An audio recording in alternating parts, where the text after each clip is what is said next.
And welcome to episode 22, I believe, of Control Alt Deplete.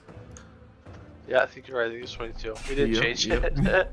It's changed Yeah, now. it's changed. I see. Yeah. Yeah, All right. 22 is crazy. Yes, episode 22. I am your host, Mr. Buckblind, and on the right side of the screen is our other host, Mr. Bioshock, in the cold, cold Canadian summer. It's really warm right now. Yep. Yet you're like bundled up completely. Yeah, I never seen the wear. It's wear this hoodie. It's comfy. Yeah. What now? You say it's very warm, and it's probably like 30 degrees for us. Yeah, let me look. So it is plus 26 here. It's actually very warm. Yeah. Yeah, I'm gonna convert it to you though. 26 Celsius to Fahrenheit is. That's negative 26. 78. It's 78 for you. Yeah, so that's about the same temperature here. That's not hot though. I mean, it's not super hot, but it's definitely warm. Yeah, it'll be in the 90s here in the next month or so. We'll have a lot of 90s. It'll be nice and hot and so much fun. But yeah, I went probably about 7 years ago. I went to Colombia. That was hot. oh, I bet, yeah. Oh, it was awful. What were you in Colombia for? You like CIA or something? So we went on a cruise that started in Florida, and it went to Mexico, Colombia, Panama, then up through the Panama Canal to San Diego. Did you spend most of the time eating? Oh yeah, because on a cruise ship everything's paid for, right? And everything's gourmet, everything's top of the line cooked, and you just walk into a restaurant, order, eat your food, walk out, leave. You don't have to tip, you don't have to pay, you don't have to do nothing. It's all included when you get on a cruise. It's awesome. Yeah. No, I've always thought about doing that. Disney cruises are amazing for kids too. Yeah. Yeah. But yeah, how are the fires going? They still burning near you, or the ones near you? So I'm not heard much about the ones near me, but there's a lot coming from Quebec that's flying into New York.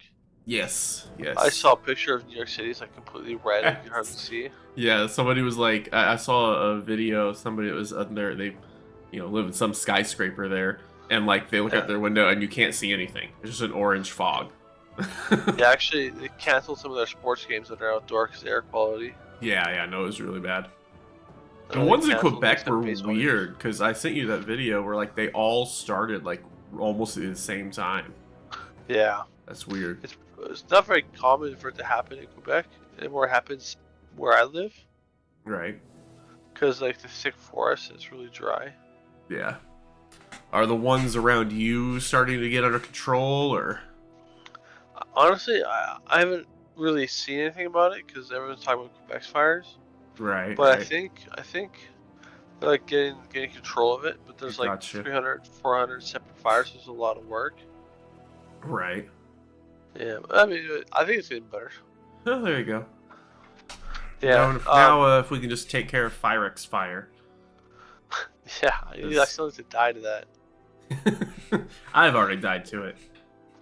But there's this one before we get going. There's about 7 years ago. There's a fire in Fort McMurray, about 7 hours north from where I live. Right. It was so bad it like ripped the whole town apart. Like this fire just took out most of the town. So like a bunch of people are living in like the hotels here. Like they drove here and they get like food and some money and a place to stay while I fix the whole city. Yeah. It was bad. Yeah. Wildfires are always interesting to see. Especially, we get a lot of them not near me, but like out west in the U.S., California, Oregon, Washington. A lot of those places get a bunch of fires. Yeah. But yeah, it's always pretty crazy to see, especially like the videos of people like driving through them and stuff, and it's just you can't see anything. It's just orange and just fire everywhere. Yeah. People are insane. Yeah. All right, getting into the WoW news of the week. The weekly affixes. We have our Tyrannical, Volcanic, and Sanguine.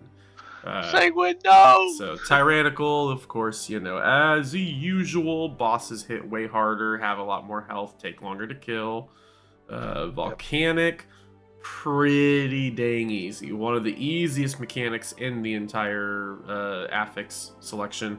All you gotta do is, stay close to enemies or just sidestep. That's it. Very easy to dodge. Or just eat it. That's like 5% of your health. Yeah. Well, I think they knock you up, don't they? It does, yeah. Yeah.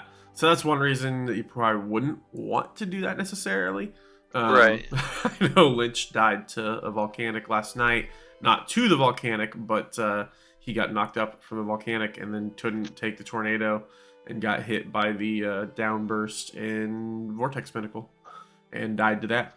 Yeah, then so volcanic starts at level 7 and higher keys. Although we were in a 6 that had it. I don't know what was up with that. We were in a +6 key that had volcanic in it. I think that was a bug. Cause yeah, it's not supposed to start till +7s. You remember that 6 that we were in? Yeah. Yeah. I never did look into that and see if that was a known bug that was going on or not. But yeah, and then Sanguine starts at +14s. And Sanguine, of course, is the godforsaken affix that everyone hates because naturally every NPC enemy that can hardcast will hardcast in Sanguine. If they flee, as we noticed in Brackenhide Hollow, if they can flee, I promise you, I know they have. Blizzard just put some kind of AI into these enemies that if they are supposed to flee on Sanguine Week, they run for the nearest Sanguine patch and then just stand in it. Yeah. Yeah, it's a pain. Yeah. But those are only on 14s or higher, so just stay 13 or lower this week, you're golden. Then don't forget about your trading post mounts. You want to take us through the mounts that you can get from that? Yeah. So what? You have the Squawk or whatever it is. It's parrot recolor of the mount from Freehold. The Freehold one's red. The Traveler's Log one is purple and pink, I think. And that's the one that you get just for completing the the 1,000 points. Yeah, or whatever. 1,000 points or whatever it is. Right. Yeah. So that's like one super easy to get, and then you have 2 options to get the Cinnamon Charger, which is pretty cool, or like the Bug one, which is all right, but if you could only get one out of the 2. Nothing you have to. I think Cinnamon looks cooler than the Bug one. I agree. I would go with the Cinnamon. I was able to get both of them. Right. But yes, the Cinnamon Charger looks really awesome. I saved the Bee or the Bug or whatever it is to next month, so to see if I can get it. Yeah, it depends on what comes out next month. Something might be cooler. Yeah, so we'll see. I froze the pet because I had enough tokens. I had 3,000 tokens. I could buy the pet right now, but I want to wait and see in case they have another double mount. In case they have like another double mount next month.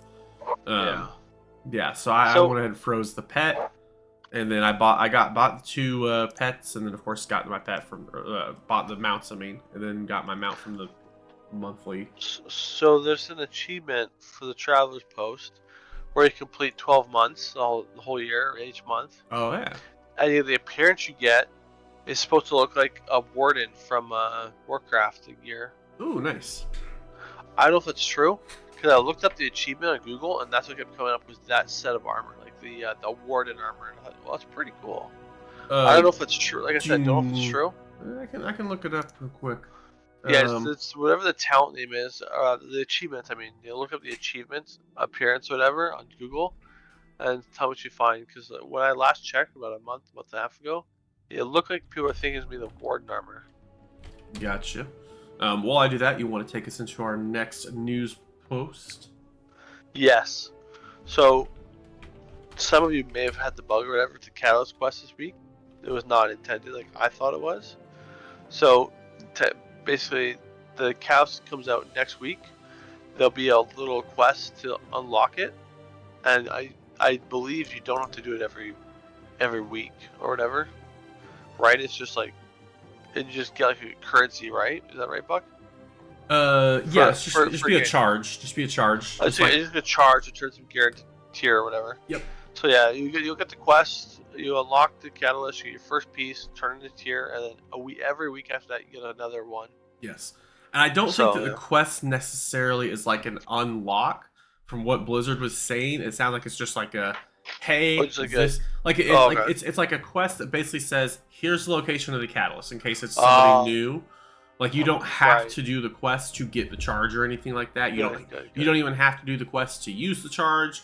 It's just automatically there. It's just the quest is more of a guiding light, like, hey, Oh, okay. over here is where the catalyst is, in case you don't know, and that's it. Yeah. Um, That's okay. That's good. yeah. But also, I do see the achievement you're talking about. It is for the trading post. It is the trading post enthusiast is the achievement. Yeah.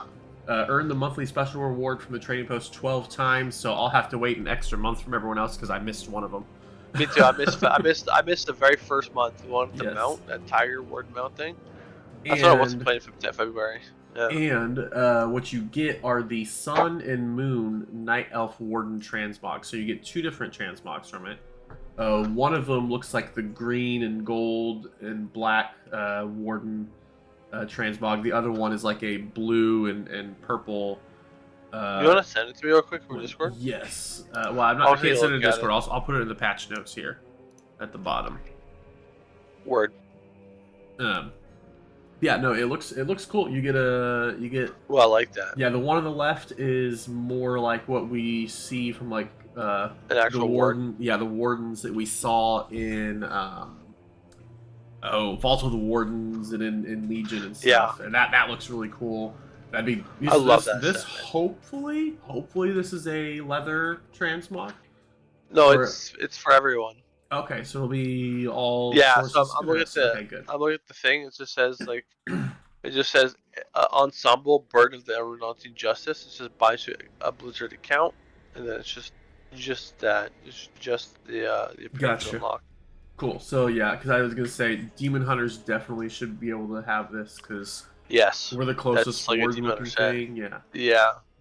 If only they had Honestly- like a. If they had like a weapon for Demon Hunters, like the circle glaive things, that'd be really cool. Right. So Or so like that's the what I was gonna one say. Honestly, I think they should make a warden class. That'd be so cool. Because I think have it where they use glaives, but they have like all the circle glaives. They only carry one think glaive as well. Yeah, I know they probably won't do it because it's probably be a similar. I don't know. I feel like it could be a pretty unique play style. You could make it You could, yeah. between like a mix of like warrior and like demon hunter almost, because I know they have some kinds of magic and stuff. Just not quite as magic based as like demon hunter is. And they're more warrior based, but like it's still, I think that'd be a really cool class. People would enjoy it. So I mean, we'll see. Yeah. I don't know if they're gonna add any melee classes in for a while though, because we got tons of melee. Every class up till Evoker that has been added was a melee class. So Yeah, all three. Yeah. so we'll see. But I do think that would be cool to have a warden class that actually uses the circle type glaives like they did. I do like That'd be those very sets cool. though. That looks really cool. I agree. Really cool. Yeah. Moving on, we have some PTR tuning Oh yeah. that happened.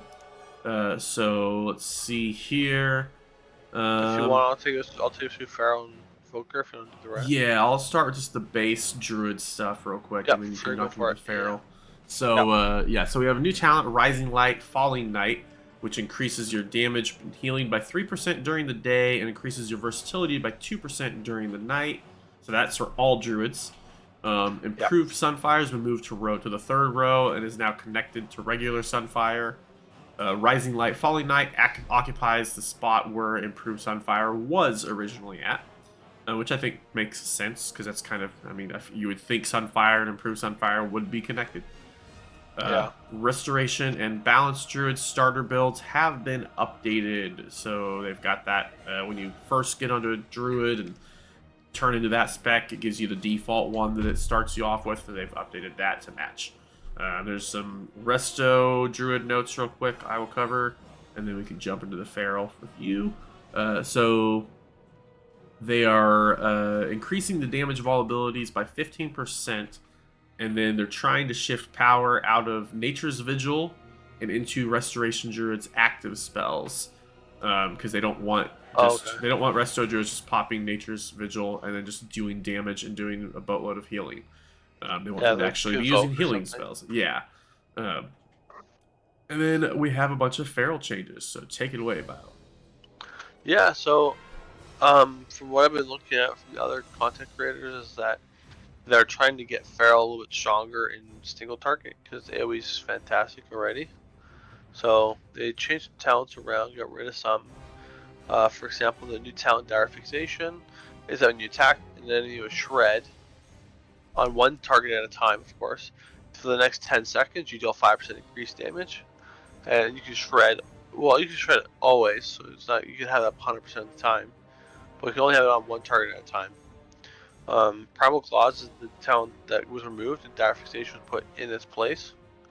Makes it very easy to pick up. They changed Rampant Ferocity, so how it worked before was that your bleeds had a chance to reset the quill on your Ferocious Bite, and make your Ferocious Bite hit everybody as you rip on them. Now, the new talent is every Ferocious Bite you do does that now. So it's not just a proc thing, so you get your bleeds out, Ferocious Bite, that's hitting everybody. So there's some quality of life changes, some single target changes. But, I mean, I don't know if it'll fix them. I always think they're bad with the plus, maybe just in raid, but we'll see. Yeah, so the 5% increased damage for Fixated, that should definitely help in Raid. Yeah. Because Yep. right now, Warcraft logs, overall in the Raid, across all bosses, Feral Druid, dead last. Yeah. So yeah, they are really struggling with that single target in Raid. I know you have really strong single target bursts. I just don't know if it's like strong sustain wise. It's not. No. Yeah, and that's the issue with Raid. You want strong, sustained single target damage, not just Yeah. burst. Unless your burst is so high that the sustain doesn't matter. Yeah. uh, but yeah, no. So on specifically just a pure single target, Windwalker Monk's the only spec that is slightly lower than Feral. Windwalker's doing about 109k, and Feral's doing 109.4, whereas your top spec on Holy DK is doing 124.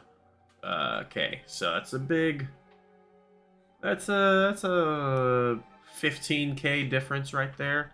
Now, Yeah. if you add 5% to the Druid, that's gonna put them about. I mean, that'd put them about 115k, which One would sec. I'm sitting here showing my cat out of my room. which 115k would put them right about the middle of the pack. So that wouldn't be too bad. So honestly, that 5%, just having that one talent might be enough to make them viable in raid. I mean, they're viable in raid regardless, but like it would make them more in line. Because the Yeah. average, like right now, you have 5 specs that are doing 120k plus, and then you have 1, 2, 3, 4, 5, 6, 7, 8, 9, 10, 11, 12, 13, 14, 15, 16, 17. Like, you have like 18 other specs that are between 110 and 120. So if Yeah. you only have. You have 4 specs that are below 110, 5 specs above 120, so a 5% increase to Pharaoh would put you 115, put you right in line with everyone else for a single target. So honestly, Okay. that one talent might actually be enough to make a difference, at least on pure single targets. Yeah. So yeah, that could be good. And then we have some augmentation tuning as well. So we'll let our resident augmentation evoker expert go over these as well. So, for the most part, it's all nerfs. Except for 1 or 2 spells here. So Ignite Rush, which reduced the cast of Eruption by 30%, is now 40%. And the Eruption is basically your spender, kind of like how Disintegrates your spender for Devastation. Enemies can only be affected Upheaval's knockback effect twice in 3 seconds. So technically, they have this ability called Upheaval, and you click it, and it gets bigger and bigger, and you let go, and it just knocks everything in the air. And there's a talent you can use to stun people that are in the air. So it's just more CC. So it makes it so you can't do it like 2 or 3 times in one Gotcha. spell. You know.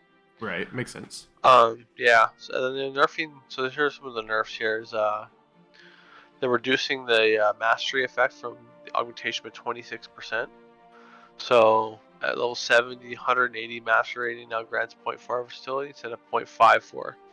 So it's just a little bit of a versatility nerf to the people you get might on. Alright. Nourishing Sands now cause next Emerald Blossom to cost no essence if talented in the Dream of Spring. Basically, there's 2 or 3 talents in the augmentation row, and talents on the right hand side of the tree, where they work on a couple of the talents to buff some of your healing, most of it being Emerald Blossom. Like one of the changes, this is not here, but I read, was that there's a certain talent you can make it so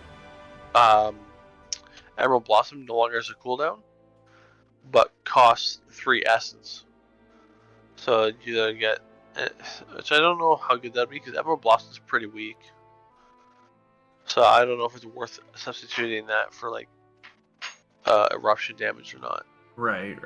I know there is for Emerald Blossom, because for augmentation you're not a healer. Let's say the healing. From what I was reading, I know there's certain builds. It's like all about making your Emerald Blossoms really strong. Yeah. But yeah, as augmentation, I wouldn't imagine that would be super strong. But I mean, extra bonus healing, I guess. Yeah. Momentum shift in the last 6 seconds was 8, and the duration is increased by mastery. Momentum shift, I'm actually not familiar with, so I'm not sure what spell they're talking about there. Yeah, I can look it up while you're going over the other stuff.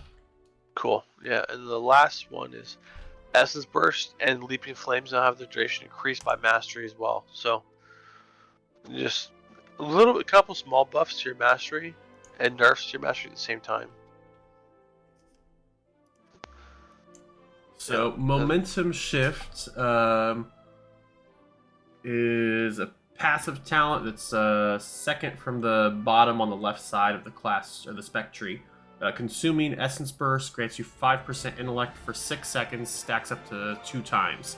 So all it used to be 8 seconds that you would get that buff, now it's just 6. So you could get up to 10% intellect increase. Yeah.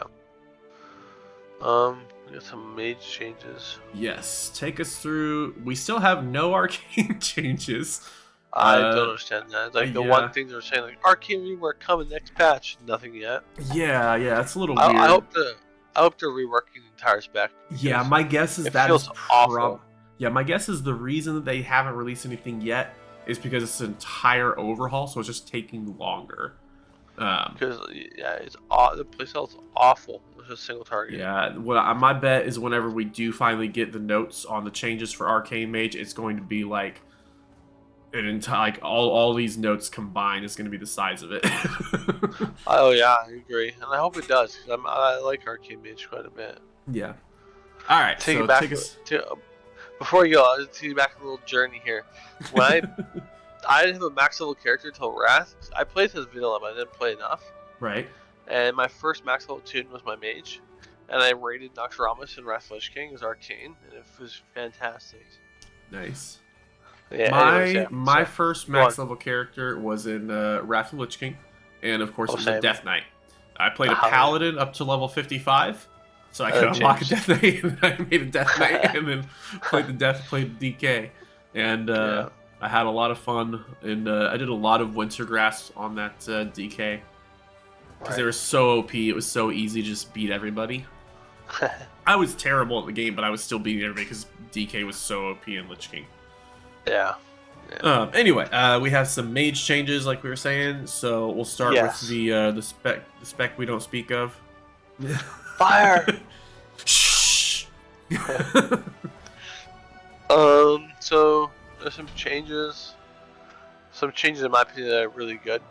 Yeah, sure. They're deleting the class. Because that's the only good change. I think The reason I say I like some changes is because they're nerfing certain talents and make it anti-fun to play fire. We'll start from the top. The Phoenix Flames is doing 1 stack to Feel the Burn. Feel the Burn is a mastery stack. The stacks up, but it just gives you mastery 2%. I don't know how many stacks you can get, though, let's say. I have to see in game. Anyways, I think it goes up to like 246 or something like that. Searing Touch is the scorch damage. Is your execute up off by 25% from 150 to 175. And if you don't know, when you use Searing Touch as something below 30%, it's a guaranteed crit and hits extremely hard.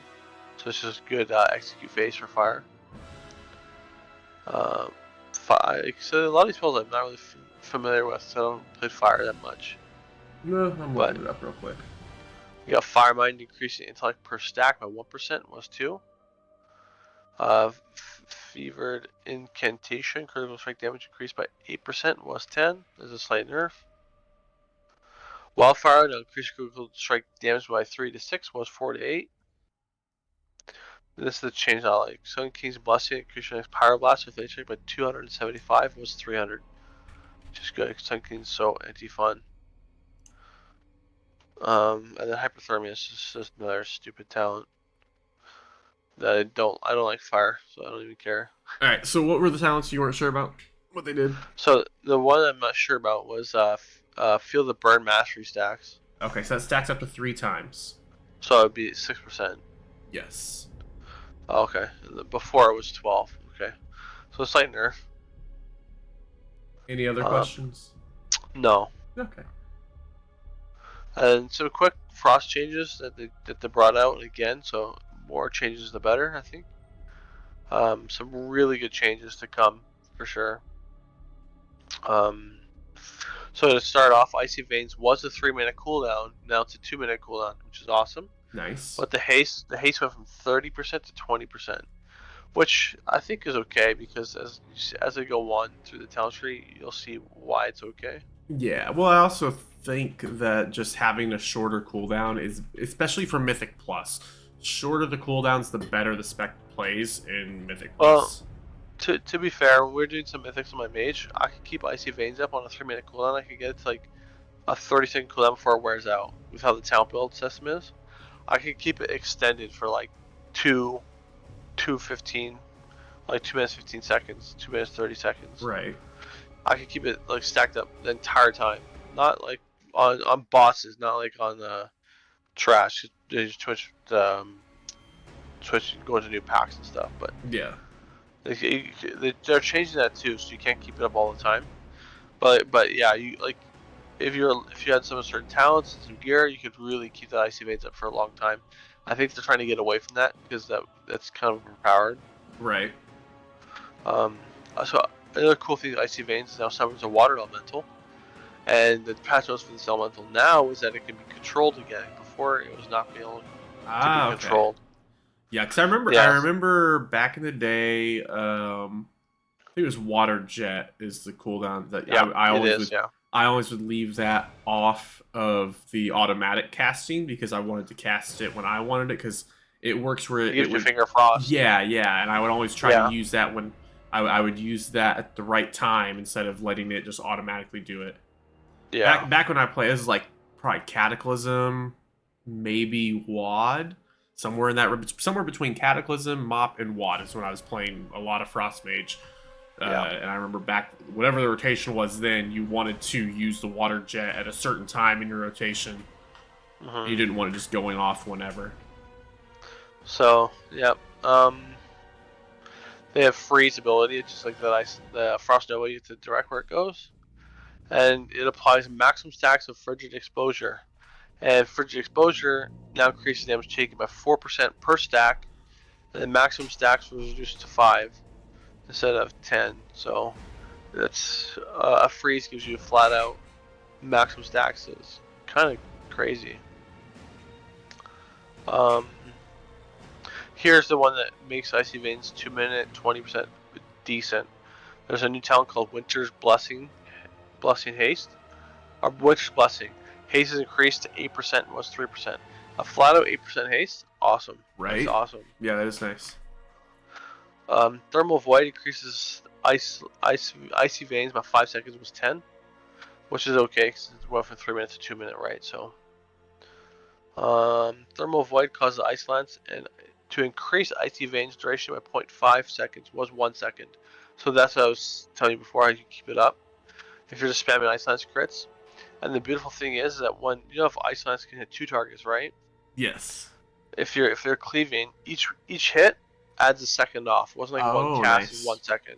Each cast is 2 seconds, so you can really keep icy veins up. So you still be able to keep it up for a while, but reducing it to 0.5. So probably roughly, if you're fighting groups, it'll probably be about 1 second per ice lance.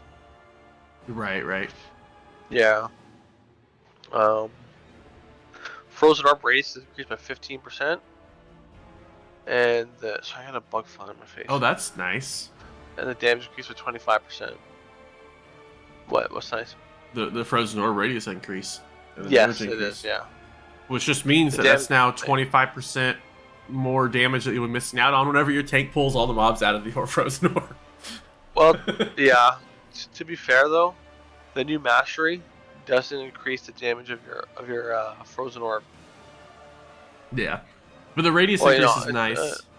Sorry, I'm wrong.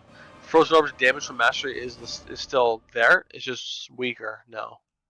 Yeah, that's because of 25% damage. But yeah, the radius and the damage is awesome. Yeah. The range of the damage increase is nice. Again, it'll just be 25% more damage that you're gonna miss out on whenever your tank just inevitably pulls them all out of the frozen orb.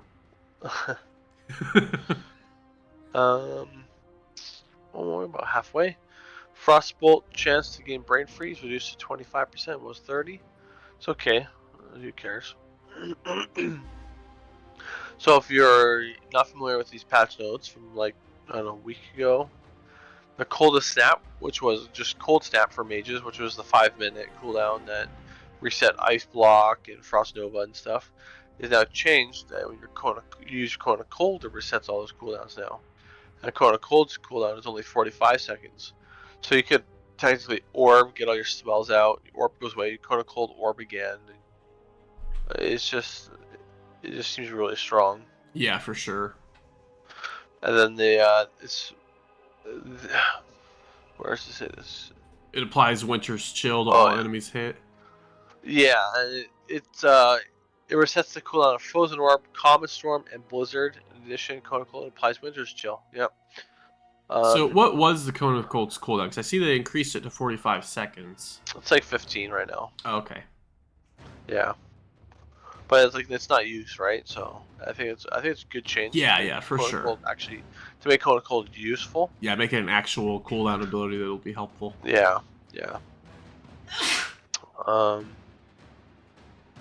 Snowstorm, which was an ability that increases your Cone of Cold's damage, stacking up from your Blizzard.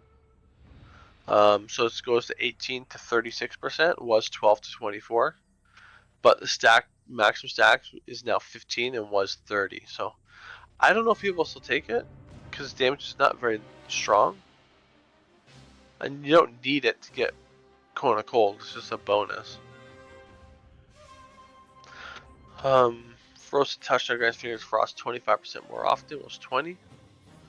And now grants Brain Freeze 15% more often. Or 15%. Wait a second. 25% more often. Brain Freeze 15% more often was 20. So they nerfed that part of it. Yeah, now grants Brain Freeze 15% more often was 20. So it's a slight nerf there. So you get more Fingers of Frost, less Brain Freeze. Yes, yeah, which is okay because like Ice Lance is like your damage. Right. Glacial Spike. Cast and reduced by 0.5 seconds, making it a 2-second cast, which is pretty quick for how hard it hits.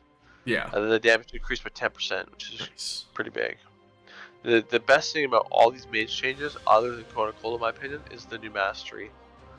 The mastery Icicles reduces the damage of Icicles by 25%, because that was quite a lot of your damage.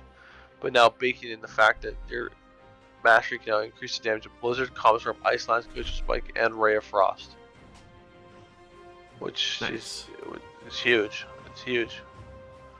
Frozen Orb's damage and mastery Icicles are reduced to account for the So those are the Frostmage changes. They're looking pretty good. I'm definitely gonna try it out when the patch comes when it gets closer to. I'm kind of waiting to see Arcane, to see how that'll seem. Nice. I'd love to play my mage again and actually enjoy it. Yeah, I think I don't care about the fire ones because that spec should just be Yeah. deleted from the game.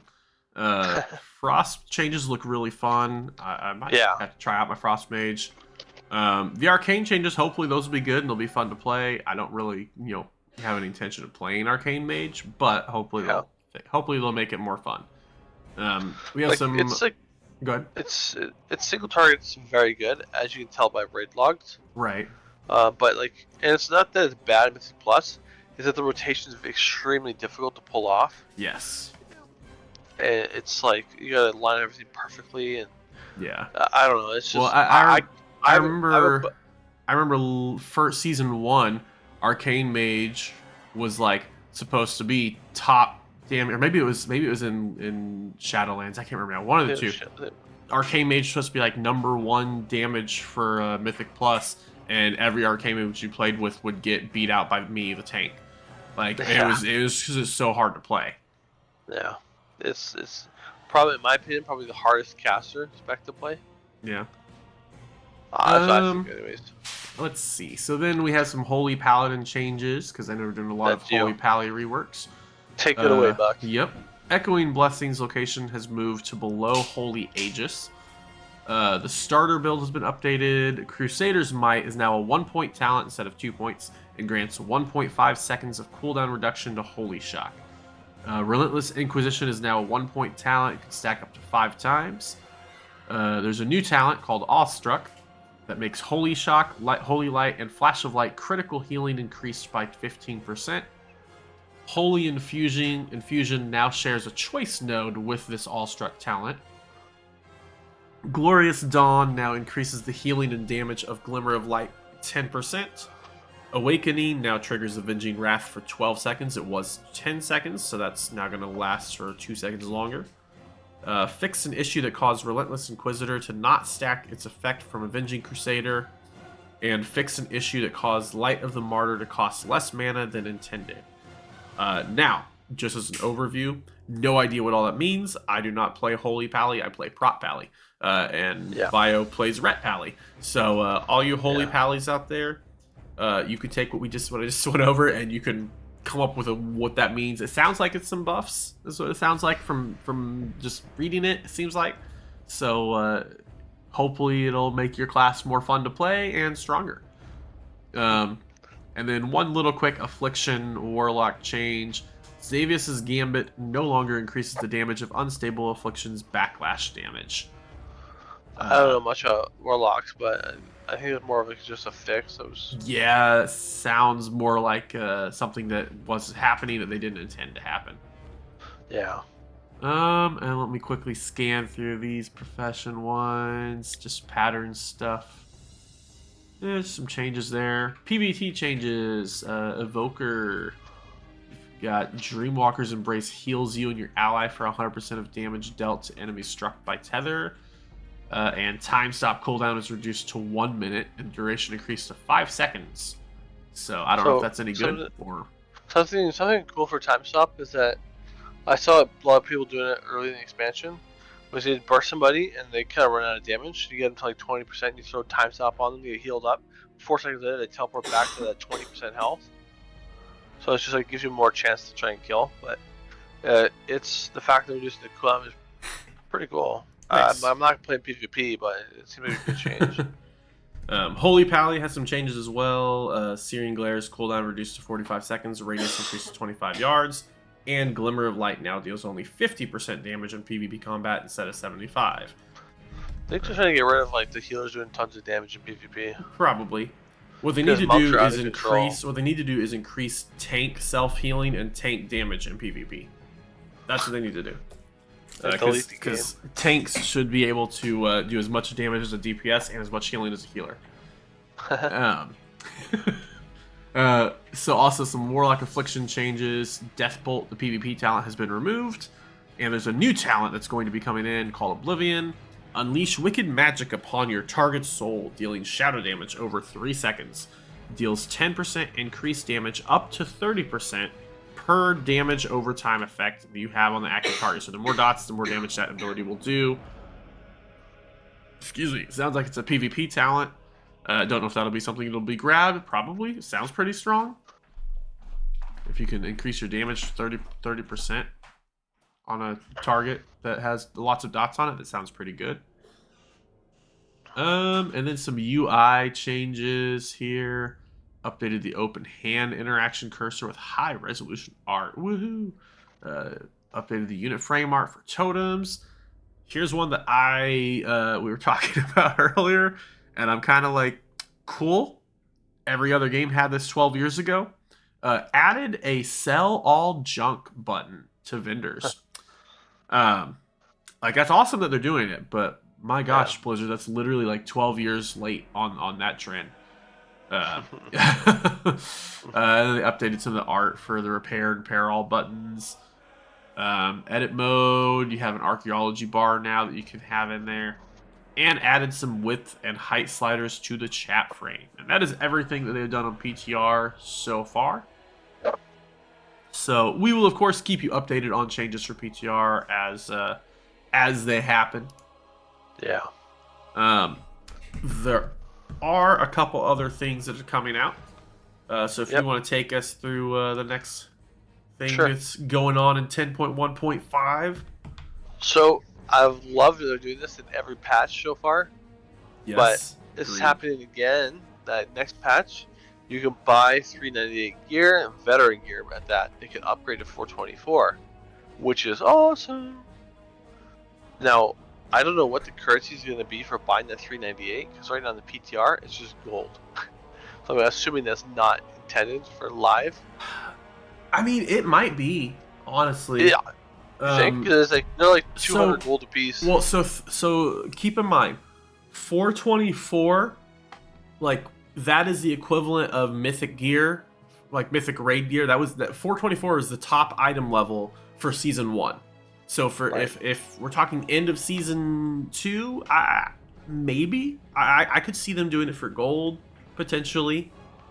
Because after all, that'll probably only be we'll have the second half of the season is all we'll have left at that point.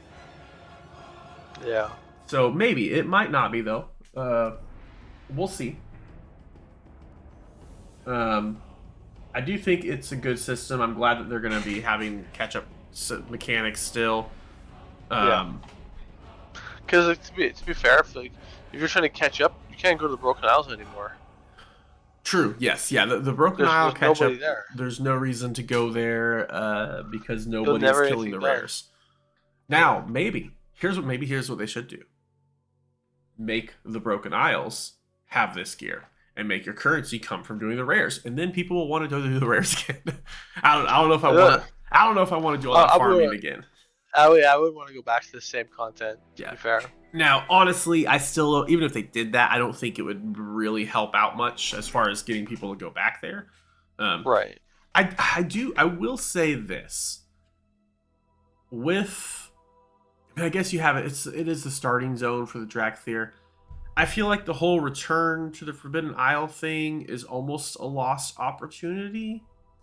Because really, I mean, it was only something to do for about 4 or 5 weeks, and then the next patch came out, and then there was no point. I mean, nobody's going there, nobody's doing anything there. The Onyx Amulet is pretty pointless, other than for those few weeks there. Not a whole lot of. There's a couple classes that is still like best in slot. Yeah. So for example, for Ret, it's their best in slot ring still. Yeah. So there's a couple classes. But, I mean, there's nothing to upgrade it with. There's nothing to change or do anything with that. The other issues, I feel like that's such a large zone and they had so many cool rares and stuff there. I feel like it's almost a lost opportunity because they could have kept it up to date somehow. Think of this. If you want to get the Onyx Amulet, it'd be extremely hard because you got to kill rares that no one's killing. Well, the amulet isn't hard to get because you get the amulet through the quests and doing the vaults. But you need the keys to get that vault. Yeah, the keys are harder. If you don't have a main time, you're kind of hooped. Yeah, the keys are harder to get, but you can get those without killing the rares because you can get it like the treasure chests and stuff. But yeah, no, it's annoying. I think the only issue with it is one, the vault thing was a lot of fun, but it also was kind of like only useful for the first week, and then there's really no point in doing it again. So I think that's I felt like it's a lost opportunity there.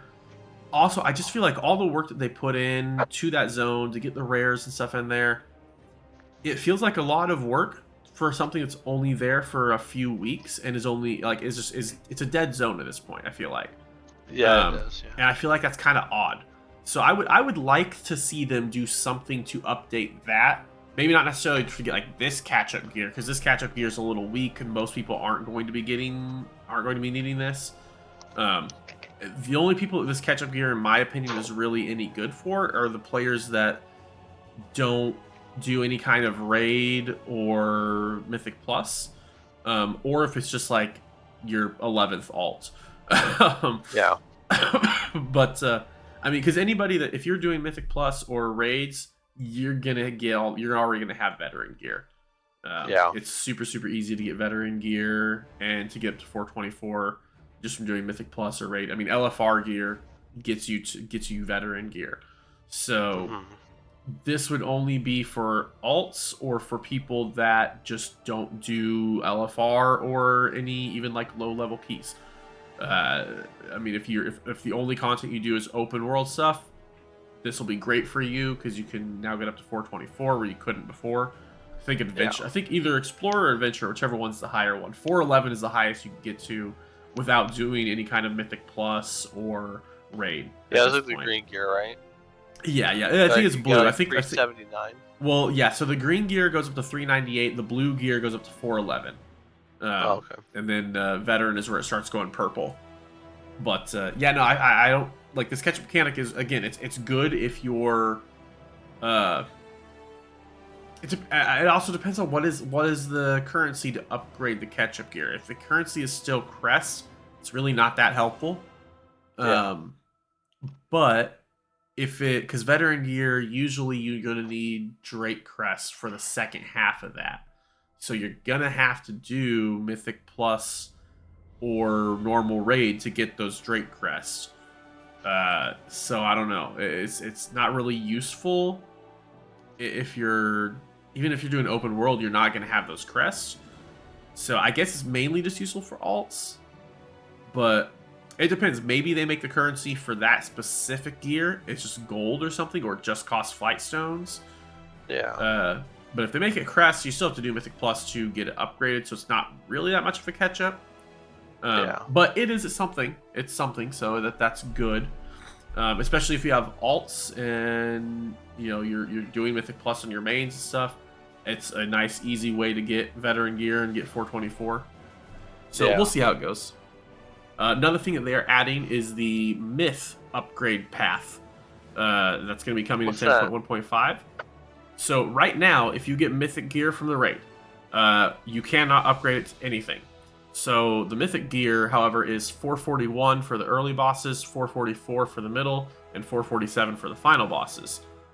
So right now, the Myth, you can't upgrade any of that stuff. So what they're going to adding in 10.1.5 is a Myth upgrade path.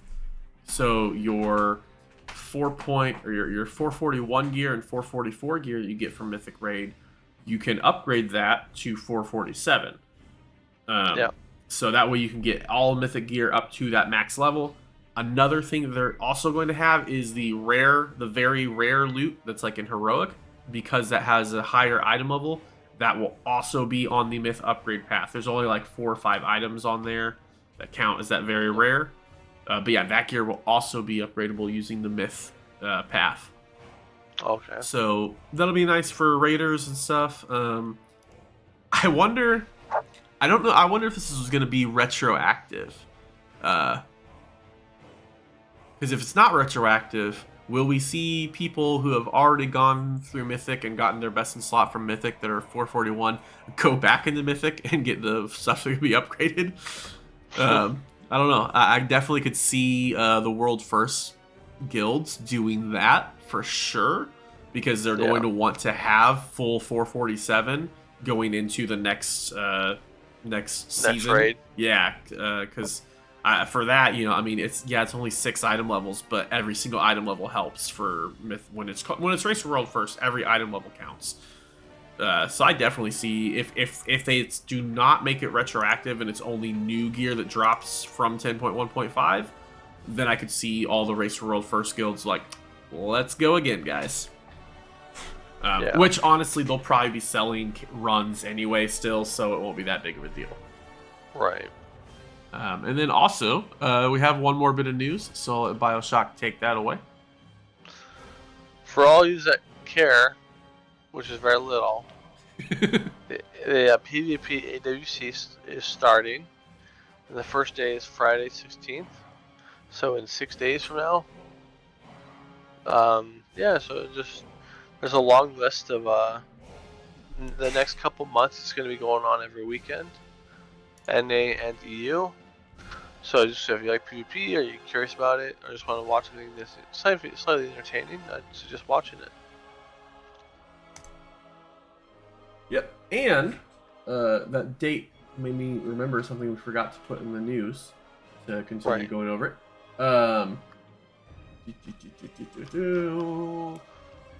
That is not the article I'm looking for. Where's the one I'm looking for? Where did it go?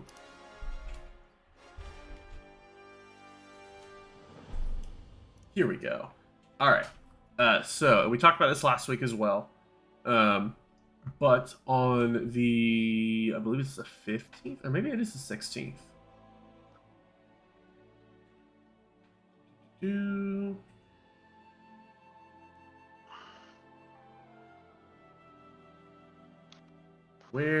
What day is this?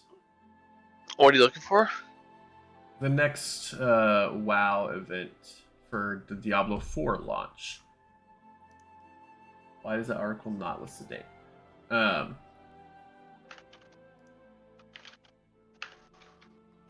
Anyway, the Winds of Sanctuary event is going to be coming for, I can't remember what day it is. I want to say it's the 16th as well. But, let's see. We have, yes, June 16th is when the Winds, same day, Friday, June 16th, the same day that the Arena World Championships start. We also will have the Winds of, oh, what's the place called? It's the Diablo 4 name. But we have the second half of the Diablo event, and you're going to have a 50% XP buff along with 50% reputation gains to all reputations other than the Loam reputation. So, 2 things to do during that event, man. Level up tunes. I will be doing a speed run during that event. And then also, if you have reps you want to get, which I do, so I might go back and start farming some reps. Farming. Rep farming, gear up alts, or level up alts. Great time to do it. You're going to have about 3 weeks, because I think it goes until, let me check my calendar here. I believe it runs from June 16th until July 11th, I want to say. I think July 11th is when it ends. So that's a good almost 4 weeks of opportunity to do that. So definitely a lot of time. Again, alts, get your alts leveled. Go farm rep that you need. I'm definitely going to be farming rep because there's a lot of mounts I can get with rep, and I need to farm some rep to do that. So I definitely will be farming rep during that time. Yeah. Me too. Currently, we do still have for another 4 days the Treasure Goblin event. I have not seen a single Treasure Goblin. I don't know if you have. I haven't seen a single one. So, I have. I've seen 2. Oh, you have? Okay, I have not seen a single Treasure Goblin the entire time I've been in here. Where'd you see him at? I'm guessing like heroic dungeons, probably. Nope, it's the major cities and stuff. Oh, okay. Because I know it was. Wowhead has a spawn timer on it. Oh, okay. Yeah, the first one I did was in Marukai in Unarmed Plains, and then I did a couple in Valdrassus, or Valdrakken, I mean. Ah, I see. So it swaps. Okay, so it's either Stormwind. So it's Stormwind or Orgrimmar at the top of each hour, and then a Dragonflight zone at the half-hour mark. So every 30 minutes, Interesting. And they cycle through Onaran Plains, then Azure Span, then Thaldraszus, then Valdrakken, and then the Waking Shores. Okay. So that's the specific order it goes. Interesting. Okay, cool. So it's very predictable. Right. Yeah, I was unaware of all that. Interesting. There it is. Okay, so June 15th to July 11th. So it is the 15th. It's direct day afterwards is when the Winds or Welcome to Sanctuary event, and it's the Winds of Sanctuary buff. So again, yes, excellent time to do it. No, that's good. That's good. Anyway, what has your week in WoW been like, Mr. Bio? No, just doing dungeons, and we're gonna get in that vault. I think I have my rogue is. I've been playing quite a bit of my rogue this week. Yep. Enjoying subtlety and assassination. Nice. Play a little bit of Evoker because I gotta keep up with it. But yeah, just Mythic Plus basically is all I done. Nice. Your Evoker get any tier this week? Nope. Did you get your legendary this week? Nope. Aw. You sound so sad. I was sad. Yeah. I'd say I know your what's your tier bonus right now on your rogue? You have 2 set? I have 1 piece. Just 1? Okay. So your feral has 3 set, right? Yes. Nice. My mage has 2 sets as well. Very nice. Yeah, I have a lot of gear I can upgrade. It's very good. Like 431, 428. Awesome. Upgrading a tier on Tuesday, so it'll be nice to have some good gear. Good tier, anyways. Not bad. Yeah, and, yourself. Just a lot of Mythic Plus. Did a ton of LFR because I was off for a couple nights of work because I was sick. Oh, I did that too. Yep. We did lots of LFR. No tier in the Demon Hunter so far. So we got one more normal raid we're gonna run tonight, and hopefully maybe I can get my 4 set from that. But we will see. We will see. If not, I'll have 4 set on Tuesday. Well, Wednesday for me. Right. But yeah, no, a lot of Mythic Plus we've run these last couple nights. Been doing a lot of alt work. Kind of putting the monk on the back burner because defensively they suck. Yeah, so I kind of in the same position a little bit. I kind of my mage in the back burner because I'm kind of waiting to see the changes. Right. But yeah, yeah. No, I mean, as you guys all saw on my monk, offensively, I can pump numbers and damage on that monk. Its damage ability is insane for a tank, I feel like. But defensively, ooh, it's rough. Like I'm like 407, and my paladin at 407, I could run a +8, +9, not a problem. My monk running a +8, +9 at 407. Yeah. It's rough. It's very, very rough. Taking lots of damage. Staggers, a terrible mitigation for Mythic Plus. Monks are fantastic in raid. Like honestly, in raid, so easy on the monk. When we were doing LFR on him, so easy. I take a hit, no big deal. Like I literally just gonna take a hit, pop a defensive, take the hit, pop Purifying Brew, and then just hit my Expel Harm. Boom, full health, no problem. Mythic Plus, not so much. Like with big pools. I know one of the trash mobs in LFR when we pulled it, I was 100% staggered the entire time and just spamming my Purifying Brew every single second. As soon as it was available, hitting it. And I would drop to 50% and within 2 seconds right back to 100%. And it's very similar to that in Mythic Plus. You're just maxing out that stagger, it feels like. And it's not a good play style. But yeah. No, it's I swapped that out and I've been doing more Guardian Druid, and that's a lot of fun. Always like Guardian Druid. I smell cookies. I don't know why. Oh, I smell cookies. But yeah, smell. Yeah, I've been playing Guardian Druid. A lot of fun on it. The new play style is like not really new, but like there's 2 extra buttons to hit. Like there's an extra 1 minute cooldown. Yay! Yeah. And then you use Mangle all the time now.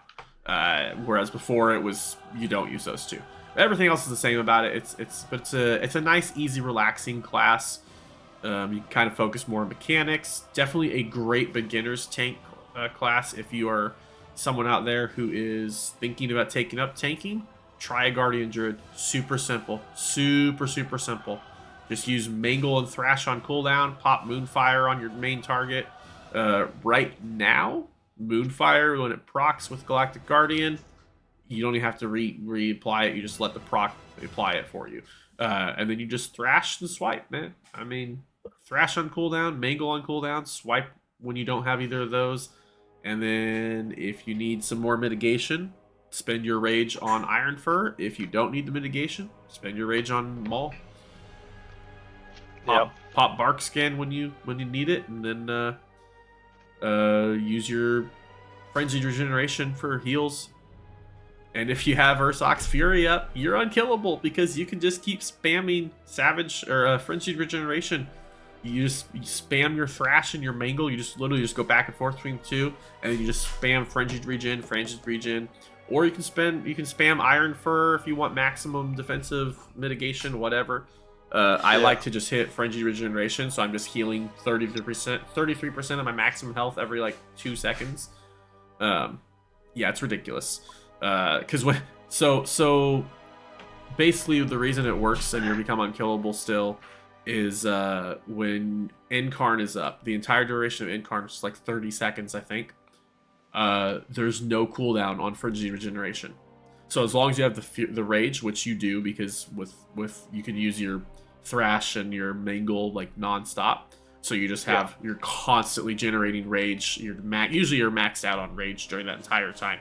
Frenzied Regeneration, just hit it every couple seconds. There's no cooldown on it, so there's no charge reset. So you aren't using any charges whatsoever. It's beautiful. You're just healing yourself just non-stop. So yeah, it's nice. As long as you don't take a big giant one-hit shot, you won't die during Incarn. Yeah, no, it's a great beginner tank. Highly recommend it. But yeah, no, I'm loving my Vengeance DH, of course. That's my main. Always will be. Can't wait for the 4th set. I'm going to be so much stronger, and once I get that, it's going to be awesome. I cannot wait. So cool to get that 4th set. It's so overpowered. I'm curious to see here at the end of this week, once reset hits, I want to see how much extra playtime Vengeance DH and how much ground we've gained on Pally tanks, because I think we're going to get a lot closer to them before the end of the season, unless they nerf us. But we'll see. But yeah, can't wait to open the vaults. Got a lot of characters to open vaults. I think my Evoker, Monk, Druid, Paladin, Warrior, and Demon Hunter. I think I have all those. Yeah, I have a ton as well. So that's really cool. If you haven't done your 4 mythics this week, get your 4 mythics done. Get your heroic piece from the weekly loot, and because it's the weekly quest right now, complete 4 mythics, and it gives a heroic raid piece. So get that done if you haven't done it. I know we've done most of ours, I think. You got a couple days still left to do that, but I think that is about it. You got anything else you want to add? Nope. All gravy over here. All right. All gravy and fire. You see, this is what happens, man. When you let fire mages out, they start forest fires. That's what's happened. So true. Yeah, that's why we just gotta... I'm a frost mage, I'll help. There you go. Yeah, you just gotta get rid of the fire mages, get the frost mages. See, that's what you guys have a fire and frost mage issue. You have too many fire mages in the summertime, and you've got too many frost mages in the wintertime. It's just the appropriate amount of arcane mages, which is 0. All right, well, that is going to be it. If you want to check me out on social media, you can check out my media names at the top left there. Twitch is twitch.tv/Buckblind, YouTube, Buckblind the Demon Hunter, and Twitter @BuckblindDH. I'm also now on YouTube. I'm on do a lot of my live streams on there as well. Facebook Live, I'm on there. Yeah. Well, YouTube won't ban me. Twitch will ban me. So we'll see. I haven't decided Twitch. I don't have decided if I'm going to stay on Twitch and not stream anything else, or just stop streaming on Twitch and just stream on the others. I don't know. We'll see. We'll see if Twitch decides to get smart and be like, you know what, this is a bad idea. I don't think they will though. But I'm also on Kick, which is I think kick.com/buckblind as well. So just recently started on there, so you can catch me on those. And Bio, what are yours?